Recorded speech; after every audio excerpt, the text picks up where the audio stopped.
لطیف کھوسا صاحب سے میں پوچھنا چاہوں گا، لطیف کھوسا صاحب، نواز شریف صاحب کو جب پاکستان سے باہر بھیج رہے تھے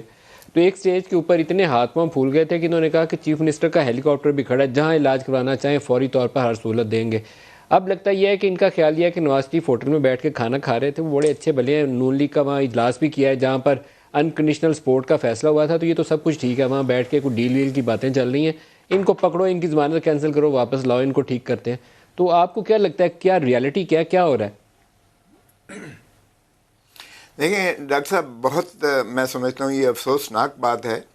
کہ سارے دنیا جانتی ہے کہ 2 دفعہ ان کا بائی پاس ہوا ہے، اور پھر ان کی ملٹیپل ماربیڈیٹیز ہیں، ایک انواع کی امراض میں وہ مبتلا نہیں ہیں، پلیٹلیٹس آپ نے دیکھا، سب کچھ ہوا۔ ذرا ابھی آپ نے عمران خان صاحب کی اگر اپنا وہ سنا دیا ہوتا کہ انہوں نے اپنا معالج، اپنا جو ہے اس کا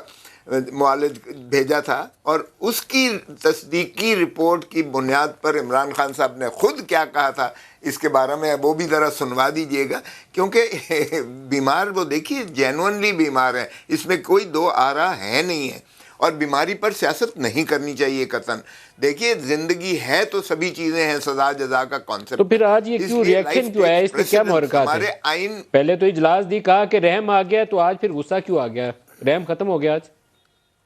دیکھیں اس لیے کہ سارے ان کے اتنی ناقص تھی، 1.5 سال تو عوام نے بھی برداشت کیا، آپ نے، ہم نے، سب دنیا نے برداشت کیا ان کے جبر کو۔ اب وہ ایکسپوز ہو رہے ہیں، بری طرح سے ایکسپوز ہو رہے ہیں کہ کہاں گئے آپ؟ تو کہتے تھے 1 ارب جو ہے ڈالر اس کے منہ پر ماروں گا، 1 ارب ڈالر اس کے منہ پر ماروں گا، اور یہ جو ہے ان کو ساروں کو اندر کر دوں گا، کسی کو چھوڑوں گا نہیں، کسی کو جانے نہیں دوں گا۔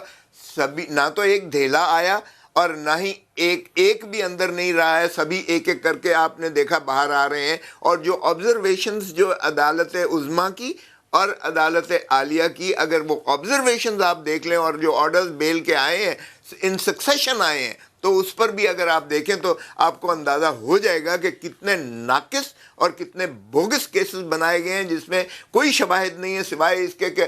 مارے گئے، لوٹے گئے، ایک شور مچا دو، فیک اکاؤنٹس، جعلی اکاؤنٹس، فلانا ہے جی، فلودہ والا آ گیا، فلانا آ گیا، پتہ نہیں کیا کیا انہوں نے کیا، اور وہ اندر سے کچھ بھی نہ نکلا، اور وہ سارے کے سارے جو ہے یہی نکلا۔ اب آپ نے LNG کا کتنا بڑا سکیم بنایا، آج ہی دیکھیے گا کہ جو خاقان عباسی صاحب کی بیل ہوئی ہے، اور اسی طرح جو احسن اقبال کی بیل ہوئی ہے، ان کی ذرا آبزرویشن سن لیں۔